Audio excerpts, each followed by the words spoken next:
Namaste, everyone. Good evening. Welcome to this evening's filter coffee session with author and yoga guru Srimati Shailaja Menon ji joining us from Malaysia. So wonderful to have you, Akka, on our show. And we look forward for you to elaborate on the topic. Yoga is the most holistic way to de-stress in this present modern day lifestyle, and also the pandemic era of pandemic which we are in, and also the lifestyle diseases which are on the rise. Yoga has many answers to modern day problems that come along with development.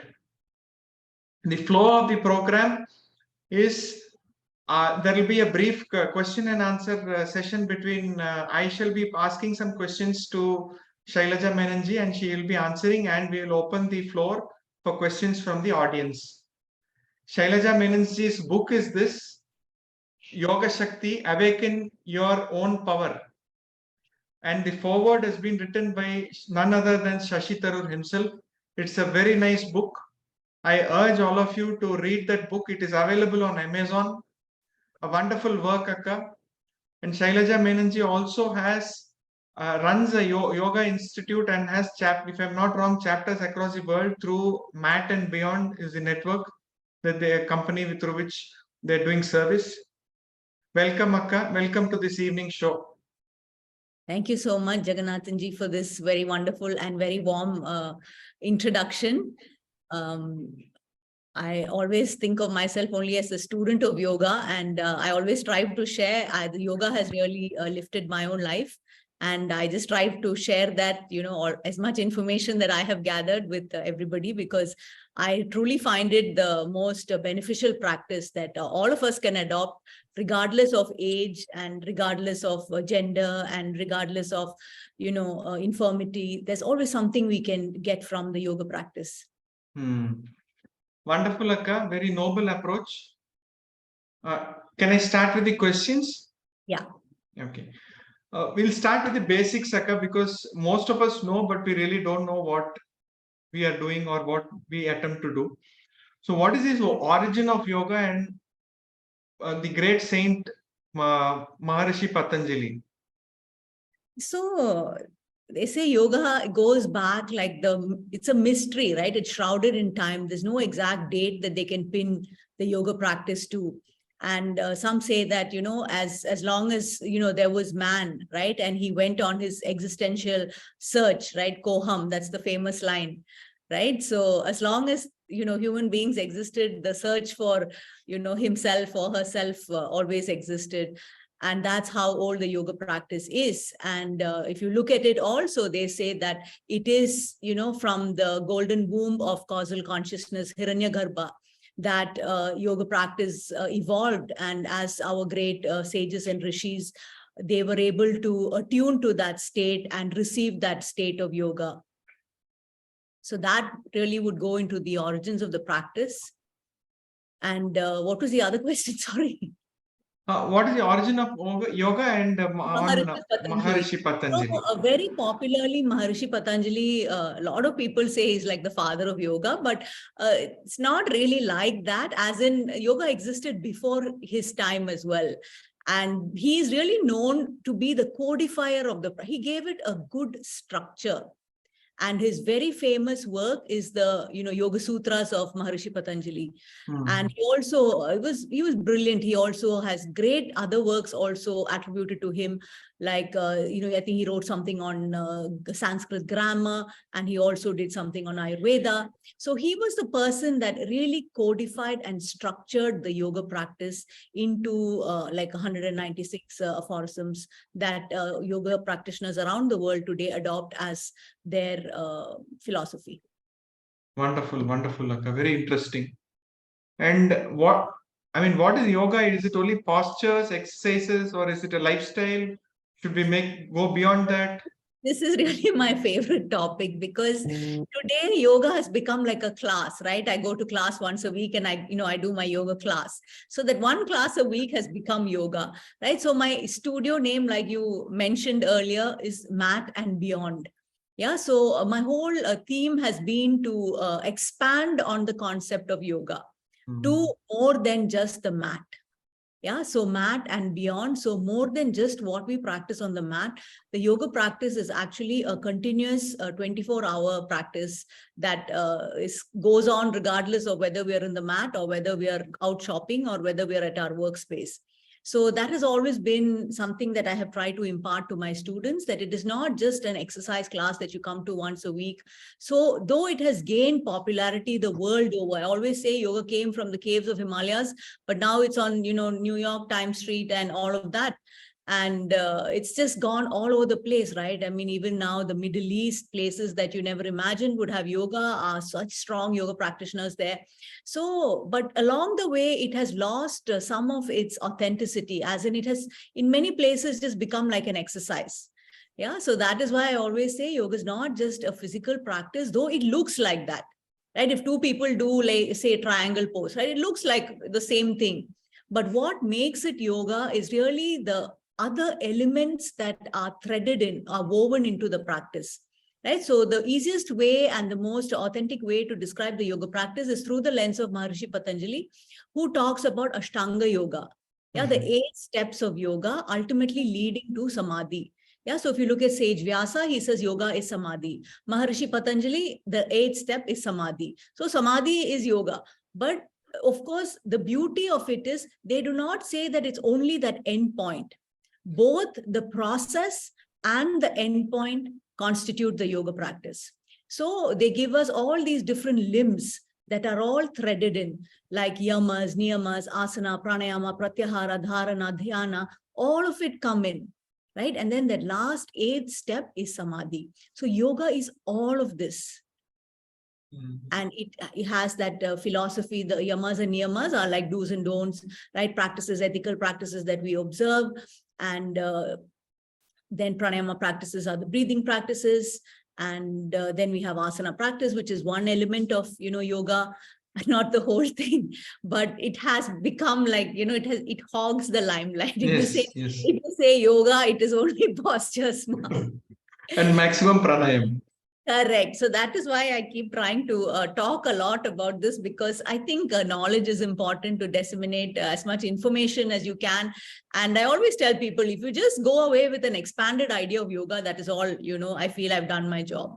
To know that yoga is all of these different limbs. It's yamas, it's niyamas, it's asana, pranayama, it's pratyahara, which is that conscious withdrawal of your attention to be able to, attune to your own inner self. And then there is dharana, which is concentration. There is dhyana, which is meditation.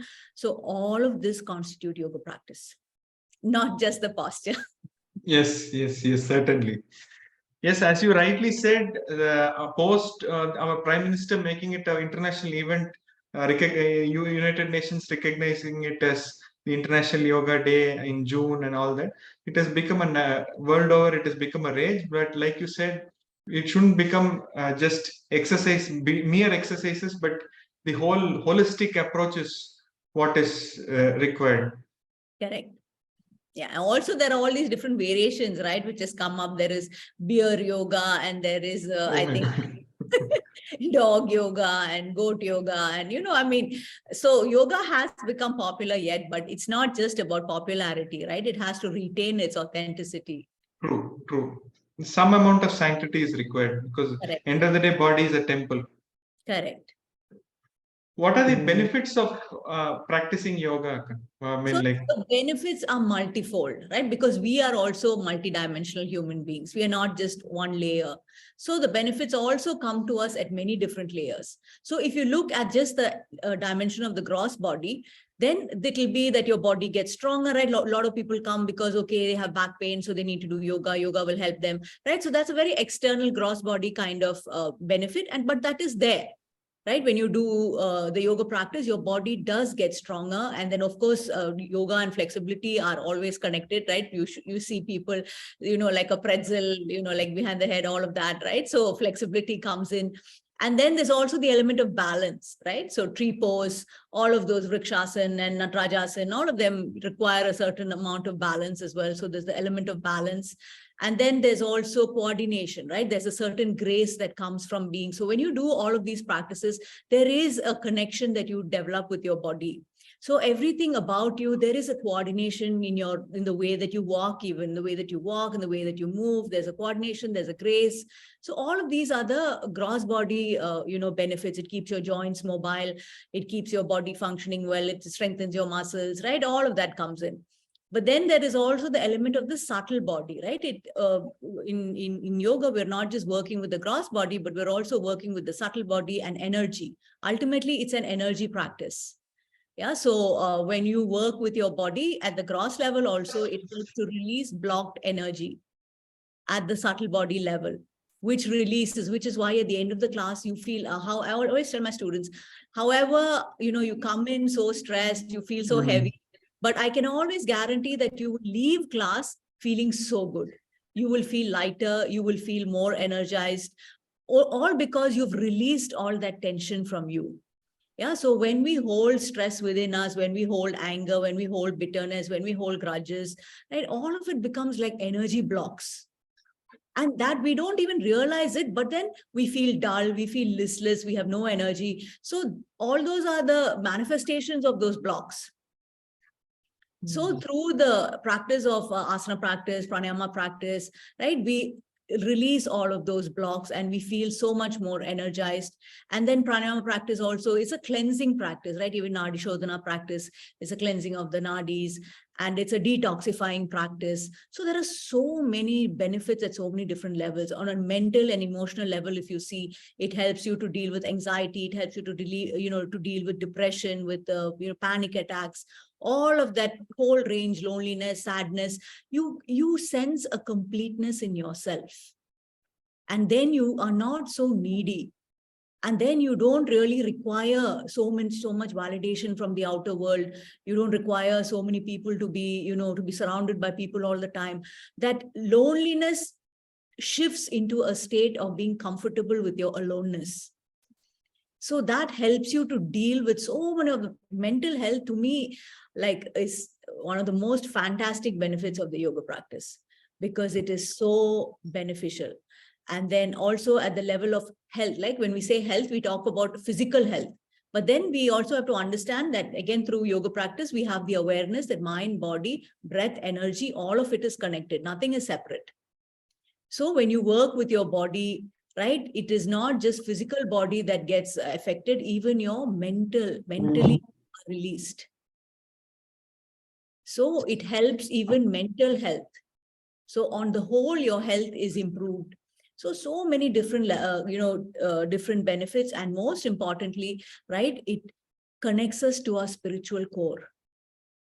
I always feel as long as we don't have that connection, we're always searching. And that is why I also encourage my students to, and that is a conscious practice, right? We have to do a sadhana regularly. We have to practice every day. We have to put some time aside to connect to our own spiritual core. And that can be in many ways. It can be through asana practice. It can be through pranayama practice. It can be through mantra practice. But we have to have a practice that keeps us connected to our spiritual core, and that will keep us steady as well. So the benefits are just so manifold. True. But now in today's world, I think stress is the single biggest killer and the root cause of every disease that is coming to fore. In what ways can yoga be the holistic solution for de-stressing? So I truly feel that the greatest contribution of yoga to healthcare is its ability to enable people to release and relax at so many different levels again. Right? So like we were talking about earlier, mind, body, breath connected. So when we work even at the physical level, right? Say you're just working with your body, stretching your muscles, releasing the tightness, all of it elicits a release in your mind as well, and elicits a release in your energy as well. So I always say, everybody will tell you to relax, right? Even your doctor will tell you relax. Hopefully there are no doctors listening, right? But nobody will tell you how to relax, right? Okay, you can go and have a cup of coffee, or you can do some retail therapy. All of that is good, but that's all very short term. It'll bring you back to that. Once you finish your coffee, it'll bring you back to that unhappy state. But you need something that is so deep, right? And only yoga gets you there. And all of these different practices, today I've spoken a lot about asana practice, but pranayama practice is gaining so much recognition worldwide, right? Especially during the COVID time, right? When everyone become aware of the importance of breathing, and when we were unable to breathe, right? So we've understood the importance, and there's a lot of research that is being done as well abroad. So not recently, I think a couple of years ago, there was a book released called The Breath, where the author, he himself had given up himself as a subject for, experimentation, right? Nose breathing, mouth breathing, and then, a specific breathing in a specific ratio, like a 5.5 breaths per minute, to release all of that help to release stress and bring the body back into a state of balance. So much research has come out. So our ancient yogis and saints always told us to do it. But today, through the medium of science, they're giving you solid evidence, right? How it reduces your heart rate, how it improves heart rate variability, how it reduces your breath rate, and how it calms down activates your parasympathetic nervous system. So much of evidence is there on the efficacy of breathing practices. Yeah, though pranayama is not just breathing practices, all legit yoga teachers will get very upset when I say that. It's working with prana, but then there is also that element of breathing. Yeah, there is that element of breathing which works on the body at a physical and emotional level. Wow. So much evidence is there about how, breathing can help us to release stress, right? Again, left nostril breathing, right nostril breathing, right? So they say your right nostril is connected to your sympathetic nervous system, which is the fight or flight, and elicits the flight or fight response. Similarly, your left nostril is connected to the parasympathetic nervous system, right? Which elicits the rest and digest response. So if you know that, and then you're familiar with, left nostril breathing and right nostril breathing, you can use it in your everyday life, right? When you're feeling really stressed and you can't go to sleep. I always think, right? We take sleep for granted. But when we have stress, so many people can't sleep. In fact, I was reading somewhere that after antidepressants, the next highest over-the-counter medication is sleeping tablets, right? If we know all of this, then we know what to do, right? It gives us tools. To me, what yoga does is it empowers us. Yeah, it gives us tools to use, right? So then instead of just tossing and turning in bed and thinking about popping pills, right? You can just, if you know about left nostril breathing, right? You can just do a few rounds of left nostril breathing. You learn how to calm yourself down. So remarkable. Even the, alternate nostril breathing, Nadi Shodhana, right? That also is supposed to help balance us, right? The whole of yoga practice is actually to bring us into that state of balance, because we are chronically imbalanced. So that is why all our problems also are there. So if what yoga gives us is tools to help our own self through using our own breath, through using, if you do, like a long, so the asana practice also can be done in many ways, right? You can do a very highly energized jumping up into handstand kind of practices if you practice Ashtanga yoga, the Mysore style, right? But you can also practice a very therapeutic style when you can just, hold postures for long periods, breathe deeply, right? And at the end of that, you feel so calm, so zen.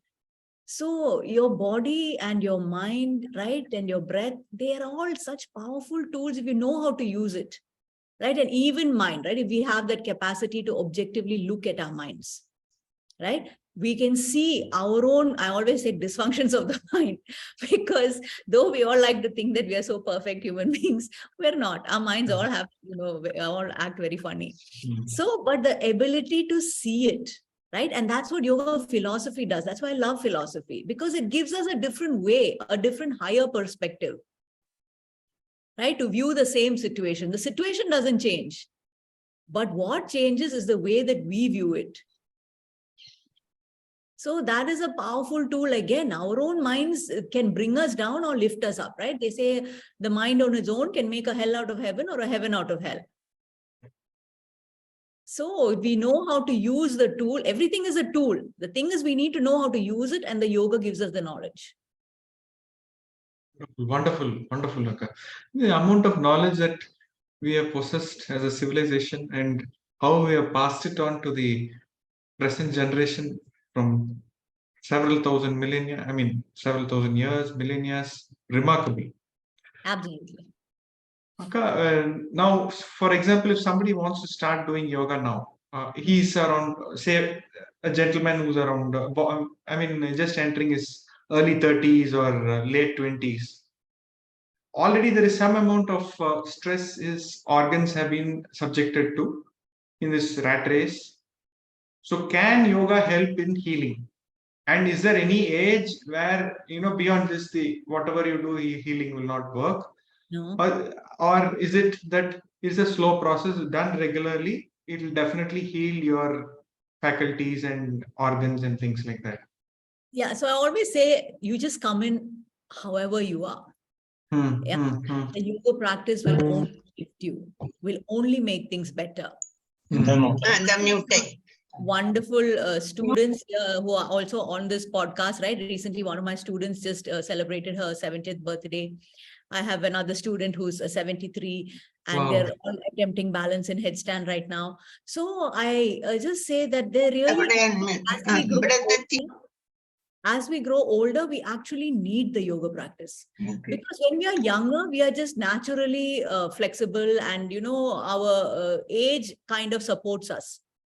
But as we grow older, everything starts failing, right? Muscles also, these are all scientific things, right? There's a concept of sarcopenia where we actually lose muscle mass. I'm also reading that actually even our lung capacity decreases from 35 or something like that. So if we don't do anything to kind of bolster ourselves up, we are just going to go into absolute decline, and that is the aging.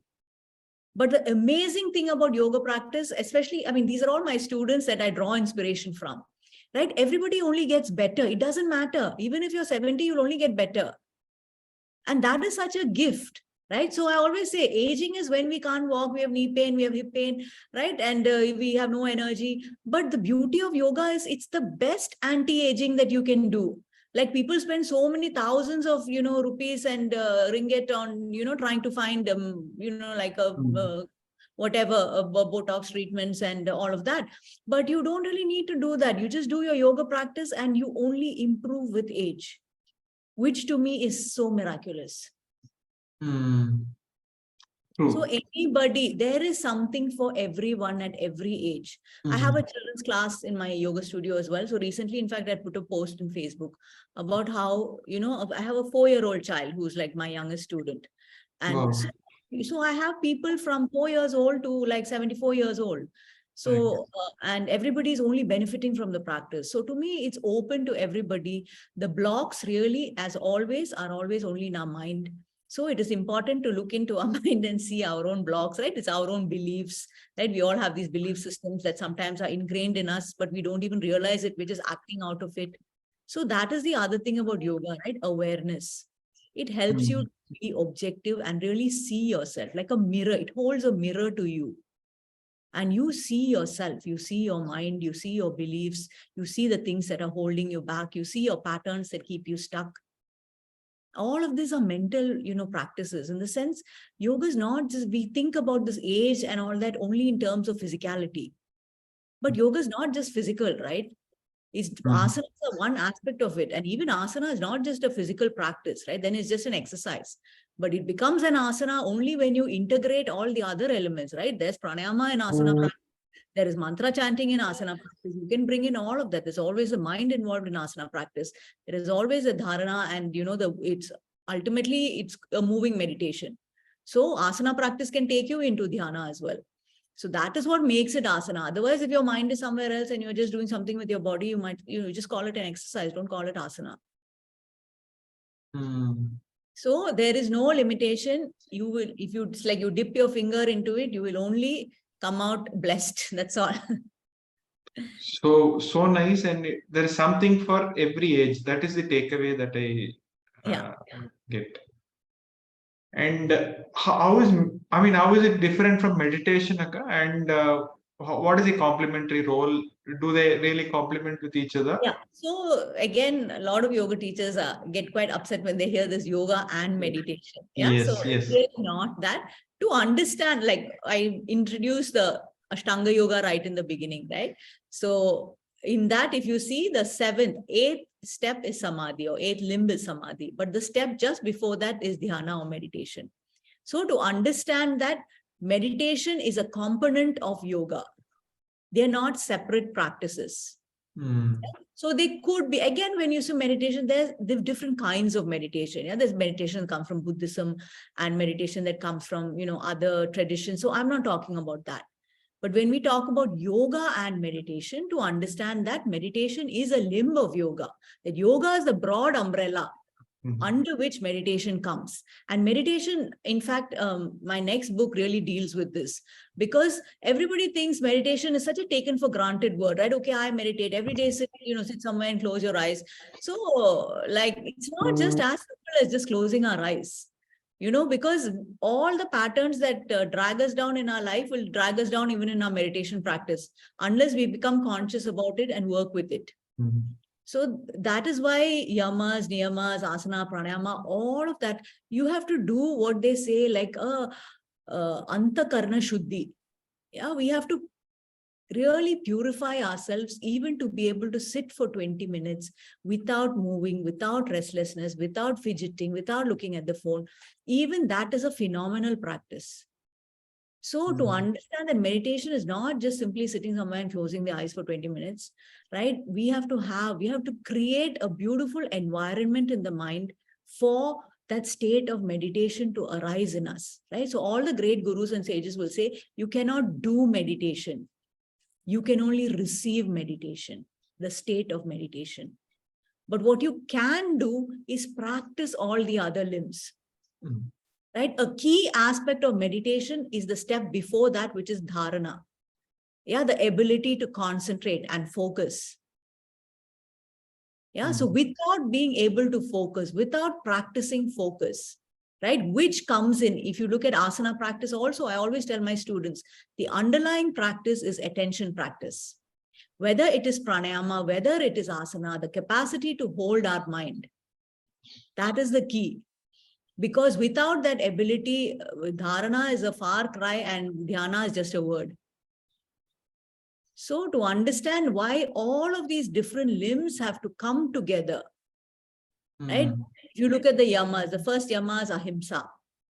Yeah, so we have to practice a little bit at least of what, if we are shouting with somebody and having a screaming match, then all that leaves samskaras. Yeah, it leaves imprints in our consciousness.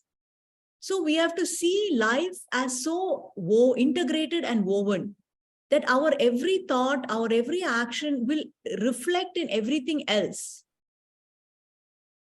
So all these practices, ahimsa, satya, asteya, brahmacharya, which all of it is composed of the yamas, aparigraha, all of that, non-stealing, right? All of that, all the actions that we do throughout the day will be reflected in that 20 minutes that we sit down for meditation.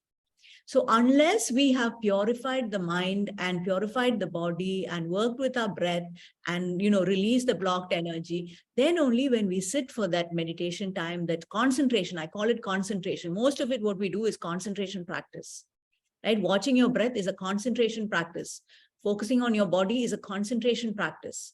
But that concentration has to be there for that state of absorption to happen. Yes. You don't know when you information overload now. No. It's very absorbing, Akka, because this perspective is something which we have not, at least I have not heard. So, I have seen yoga, Surya Namaskaram, all those postures, exercises. That's the way routine thing which I have observed. And I'm sure many of us are exposed to that view only. So this is very interesting and insightful. Now, I just want, you have already answered the following question in your previous question itself, Akka. who can do yoga? You said from a 4-year-old to 70-year-old. What I'm saying is, what would 70 be, is just an example, more as than just an example, it can be 90, 80, 90, anybody, yeah, no I issue. think PK Iyengar, he was practicing Yes, almost in his 90s or so. absolutely, absolutely.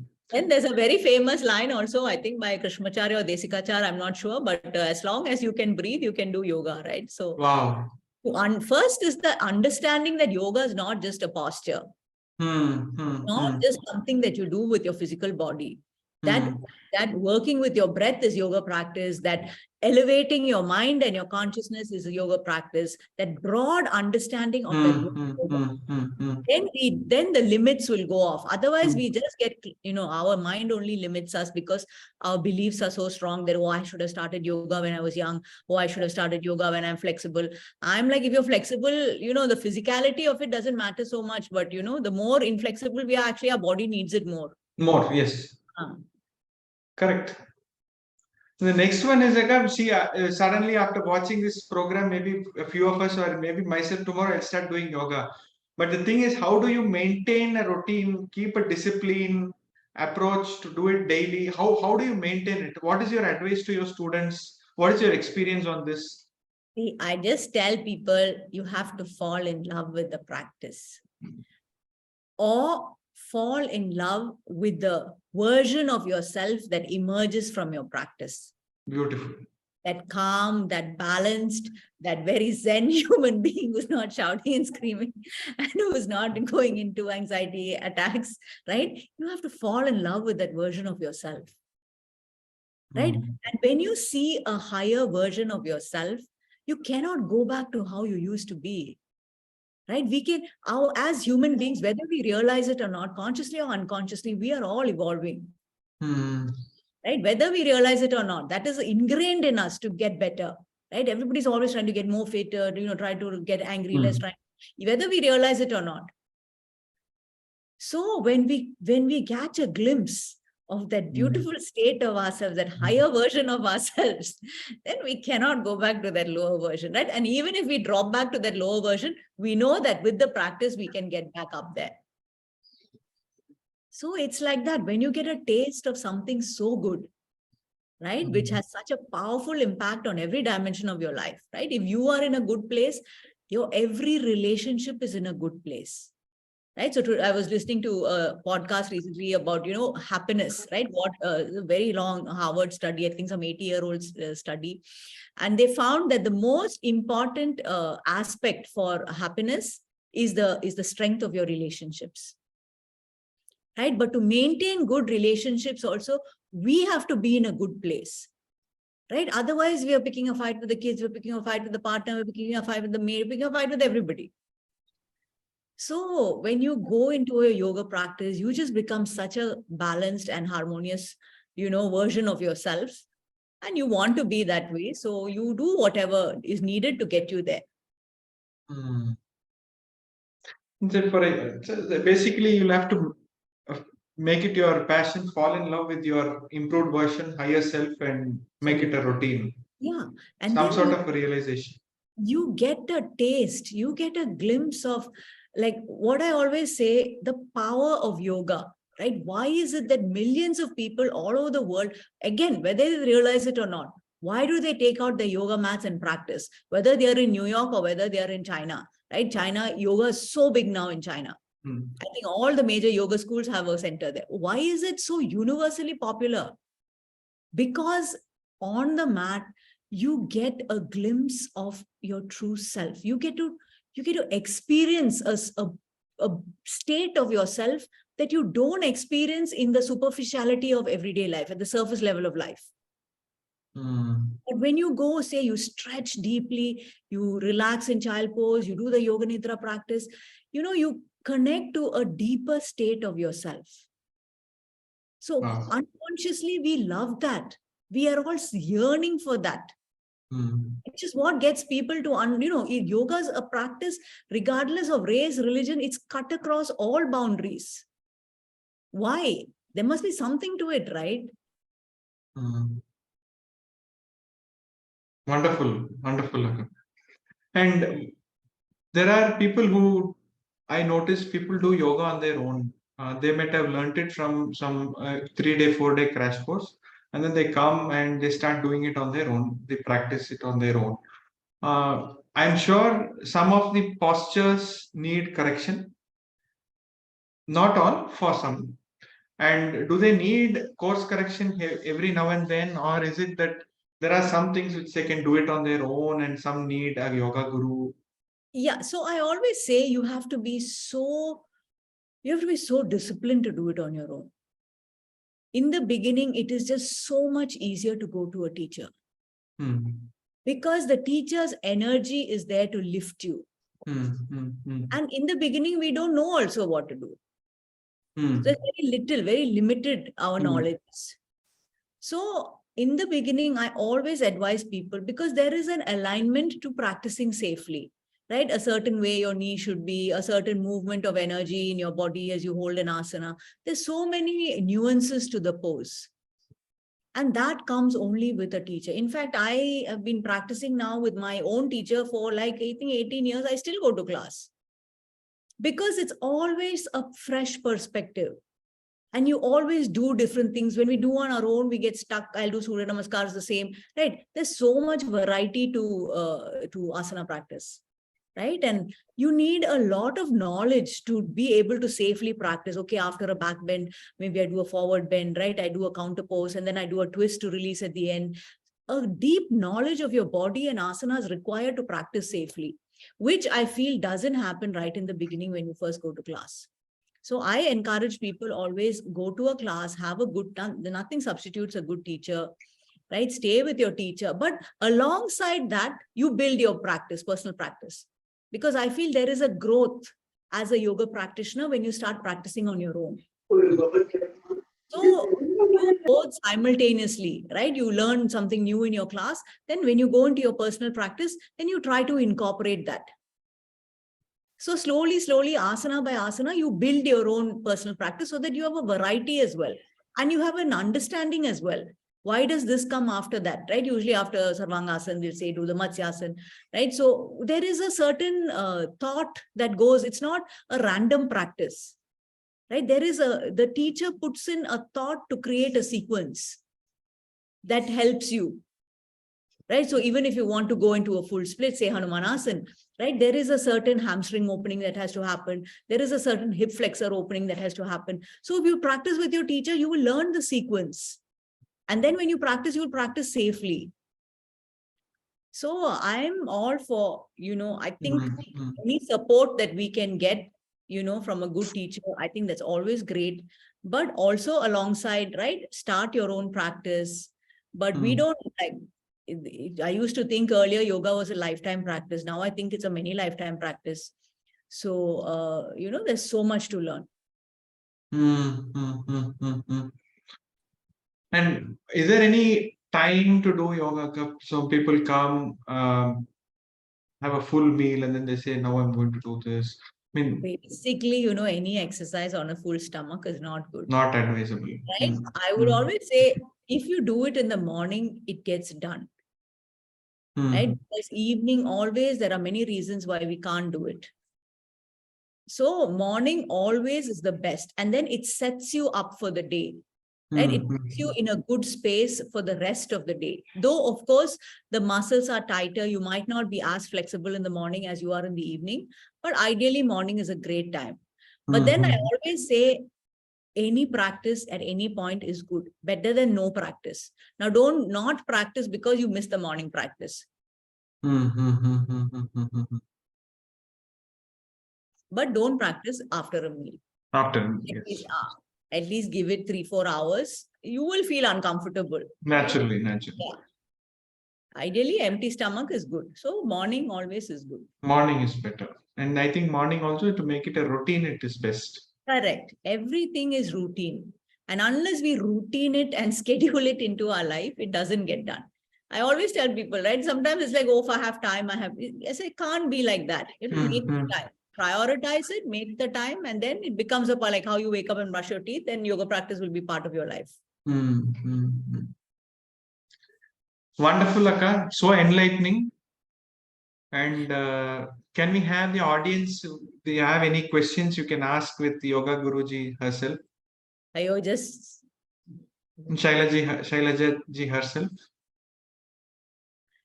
from the audience.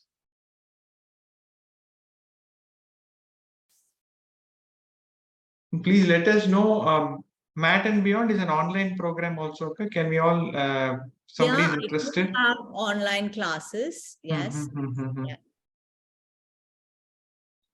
Though regular classes go on in my studio as well. Okay, okay. And sometime in the Yoga Week International Day, around the International Day of Yoga, we look forward to have a session with you, probably 2 or 3 sessions, where you can enlighten us on a few basic asanas or basic, self-learning things. The Dishaji has a question. Please go ahead, Dishaji, unmute yourself. Yes, good evening. Nice to have been part of this program. So good evening, Shailaja ma'am. I would like to know, like, if you can, do you take that sort of online classes? Yeah, I do take online classes. Can you just tell, like when, what time, like Yeah, that? I think after the program, I will let Jagannathan sir know. Achha, so how do we get in touch with him or with you? I kind of thought that you all knew each other, no? Maybe you can just leave your message in the chat box or your number or something like that. I can text you after that. Okay, fine. Sure. Because I'm really interested in getting to know new stuff from you. So that's why. Absolutely. Okay, if you your Facebook page, Mat and Beyond, and also your website, Yeah, anything you also can. my Facebook profile is Shailaja Menon. Ma'am, could you just type it in the chat? Yeah. So I can get in touch with you Yeah. through your page, or should I drop in my number? Yeah, I can give you my number. You can drop your number also. Or if you can give your number. No issues. Yeah. I'll do that. Sure. Yeah. Because like you said that in the beginning, it's always hard. So I'm just trying to be disciplined and I do things on my own. So that's why. Yes. Just thought if I have a guru like you, then yes. The YouTube culture has made everybody self-learners. Yeah. Good. It's not. I'm not saying it's bad. Like I said, self-practice is good, but it's always good to have someone to refer back to. Yes. A guide, a guru is always necessary. Yes. Yes. So is your first digit 6 or 0? Yeah, 6. That's the Malaysia code. That's 6. Okay. Thank you so much. What time is it occur right now then? 9 o'clock?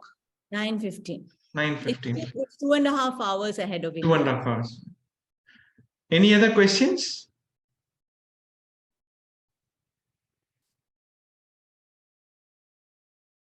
Well, I think it was a very holistic program, and we got a very nice input and a lot of insights into the yoga and ways to de-stress ourselves.